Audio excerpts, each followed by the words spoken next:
दोस्तों iPhone maker Foxconn के ऊपर डिस्क्रिमिनेशन के इल्ज़ाम लगे थे कि भैया तमिलनाडु के अंदर जो इनकी फैक्ट्री है उसके अंदर ये मैरिड महिलाओं को ले ही नहीं रहे हैं। ये कह रहे हैं भैया प्रेगनेंसी के वक्त में वो छुट्टी वुट्टी काफ़ी ज़्यादा कर लेती हैं जिसकी वजह से इनकी सप्लाई चेन के अंदर दिक्कत होती है। ऐसी बातें हो रही थी शुरू में, लेकिन अब इन्होंने क्लैरिफाई किया है कि भैया मैरिड महिलाओं को इसलिए नहीं ले रहे थे क्योंकि वो ज्वेलरी पहनती हैं और उसके अंदर प्रोडक्शन में कुछ दिक्कत हो सकती है। आईफोन के कुछ सेफ्टी प्रोटोकॉल का इशू हो सकता है क्योंकि वो मेटल की चीज़ें पहनती हैं या फिर कह लो चूड़ियाँ पहनती हैं, वो टूट सकती हैं, तो उससे भी कुछ दिक्कत हो सकती है। मान लो आईफोन में एक हल्का सा भी कांच का टुकड़ा रह जाए उस चूड़ी का, तो मतलब उससे भी दिक्कत हो सकती है। आपने देखा होगा कि जब आईफोन 14 लॉन्च हुआ था तो चाइना वाले कैसे कंपेयर कर रहे थे, ये इंडियन यूनिट है, ये चाइनीज़ यूनिट है, देखो इंडियन यूनिट में मिट्टी है अंदर, तो इस तरीके की बातें हो रही थी। तो भैया प्रोडक्शन की क्वालिटी में कुछ भी दिक्कत ना हो, इसकी वजह से हमने एक कदम उठाया था। लेकिन अब जब इतनी सारी बातें हो रही हैं तो भैया 25% न्यू हायरिंग अब हम मैरिड महिलाओं की कर रहे हैं, तो ऐसा कोई दिक्कत वाली बात नहीं। लेकिन हाँ, जो चीज़ें हैं वो रहेगी, सेफ्टी प्रोटोकॉल को उनको फॉलो करना होगा। दोस्तों आपको याद होगा यूरोपियन यूनियन ने सबसे पहले प्रथा शुरू करी थी कि भैया सभी स्मार्टफोन के अंदर USB टाइप सी पोर्ट होना चाहिए, क्योंकि अलग अलग टाइप के चार्जर, कोई पतली पिन का चार्जर, कोई पैनी पिन का चार्जर, ये सब खत्म होना चाहिए। एक ही चार्जर से काम चल जाए, एक ही केबल से काम चल जाए। मतलब चार्जर तो खैर अलग अलग वोल्टेज के होते हैं, लेकिन केबल एक ही हो जाए तो सही रहेगा, इससे ई वेस्ट कम होगा। तो यूरोप के अंदर ये सारी प्रथा शुरू हुई, जिसके बाद में आईफोन ने भी इसको फॉलो किया और अब इंडियन गवर्नमेंट ने भी कह दिया है कि भैया USB टाइप सी पोर्ट होना चाहिए। अगले साल से मैंडेटरी सभी स्मार्टफोन के अंदर, या फिर नॉर्मल फ़ोन भी आ रहा है, फीचर फ़ोन भी आ रहा है, उसके अंदर भी टाइप सी होना चाहिए। हालांकि आ ही सारे फ़ोन अब टाइप सी के रहे हैं, लेकिन फिर भी ये मैंडेटरी नहीं है। तो अगर कोई चाहे तो मिनी USB का भी यूज़ कर लेता है। तो फिर भी अब उन्होंने कह दिया है कि अगले साल से टाइप सी होना चाहिए। और 2026 के एंड तक तो लैपटॉप के अंदर भी आपको USB पोर्ट देखने को नहीं मिलेगा, वहाँ भी टाइप सी के ही पोर्ट आने लगेंगे, क्योंकि इन्होंने 2026 के एंड तक लैपटॉप के लिए भी मैंडेटरी कर दिया है। दोस्तों अमेज़न के स्मार्ट स्पीकर के बारे में मैंने आपको बताया था कि भाई वो आने वाले वक्त में सब्सक्रिप्शन बेस्ड वाला हो जाएगा। तो यहाँ पर अच्छी खबर ये है कि वो सब्सक्रिप्शन बेस्ड वाला नहीं होने वाला है, क्योंकि जो अगला स्मार्ट स्पीकर इनका आने वाला है वो पेड होने वाला है। मतलब 800 रुपये के करीब में पर मंथ आपसे लेंगे अपने AI बेस्ड एलेक्सा स्पीकर के लिए, जो कि जेन AI एलेक्सा स्पीकर होने वाला है। मतलब अब आप जो पहले का स्पीकर यूज़ करते थे ना, जिससे आप लाइटें कंट्रोल कर रहे हो, फैन कंट्रोल कर रहे हो, या फिर शावर कंट्रोल कर रहे हो, अब पता नहीं क्या क्या कंट्रोल कर लेते थे उससे।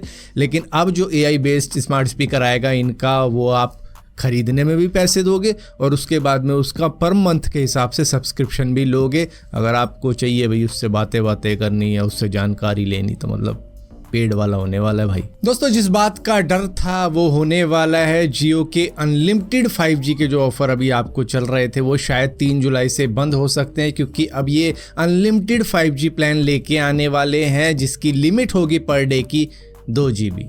तो लिखा क्यों गया है अनलिमिटेड 5G प्लान ये लेके आने वाले हैं, वो मेरी समझ में नहीं आ रहा, क्योंकि उसकी लिमिट 2 GB होगी, उसके बाद में आपकी स्पीड कम कर दी जाएगी, फिर आप जितना मर्जी यूज़ करते रहो स्लो स्पीड में। तो वही है बस 4G जैसे दे रहे थे ना अनलिमिटेड, वही है बस हिसाब की 2 GB की लिमिट यहाँ है, उसके बाद में स्लोली चलाते रहो, जिससे कि आप बस रिचार्ज ही कर पाओगे। अच्छा रिचार्ज ख़त्म हो गया तो उसके लिए तेज़ चलता है नेट, लेकिन बाकी दूसरी साइटों पे जाओगे तो भाई इतना स्लो चलता है। खैर वो बात नहीं है, लेकिन जियो यूज़र्स के लिए एक अच्छी खबर भी लेके आए हैं कि वो फ्री AI ऐप भी दे रहे हैं आपको, जो है जियो ट्रांसलेट, जिसके अंदर AI पावर्ड फीचर है कि आपकी वॉइस कॉल को, आपके वॉइस मैसेज को या फिर आपके टेक्स्ट को ये ट्रांसलेट कर देगा कई लैंग्वेजेस के अंदर। अब ये देखने वाली बात होगी क्या ये रियल टाइम में ट्रांसलेट कर पाएगा किसी भी वॉइस कॉल को। चलो वॉइस मैसेज को तो थोड़ा बहुत टाइम लेके ऐप कर देती है कन्वर्ट, लेकिन कॉल की बात की है इन्होंने, तो क्या उस कॉल को रियल टाइम में ये कन्वर्ट कर पाएंगे दूसरी लैंग्वेज में जिसमें हम सुनना चाह रहे हैं। दोस्तों चाइना ने अनवील कर दी है दुनिया की सबसे पहली कार्बन फाइबर बॉडी से बनी हुई ट्रेन, जो कि बहुत ही लाइट वेट है और इसने एनर्जी कंजम्पशन भी 7% तक घटा दिया है। ये चाइना की मेट्रो है जिसका नाम सेट्रो, वो 1.0 है। हालांकि ये चल रही है नहीं चल रही वो कंफर्म नहीं है, लेकिन इन्होंने फिलहाल के लिए अनवील करी है। अभी जो कार्बन फाइबर बॉडी होती है भाई वो मेटल का ही मुकाबला कर लेती है, मतलब स्ट्रेंथ वाइज, और ऊपर से इसके अंदर फ्लेक्सिबिलिटी भी होती है, मतलब कि ये किसी भी इम्पैक्ट को बेटर तरीके से एब्जॉर्ब कर सकती है। और जिस जगह पर मान लो आपको 100 kg का मेटल का पार्ट लग रहा है ना, वहाँ पर अगर आप कार्बन फाइबर लगाओगे तो मतलब 2-5 kg के अंदर ही वो उतना काम कर देगी। तो आप सोच के देखो कितना ज़्यादा लाइट वेट बना दिया इन्होंने ट्रेन को, कि मतलब जो Chinese metro 80 kilometre per hour की स्पीड से चलती है वो अब 140 किलोमीटर पर आवर की स्पीड तक भी जा चुकी है सिर्फ वेट रिडक्शन करके।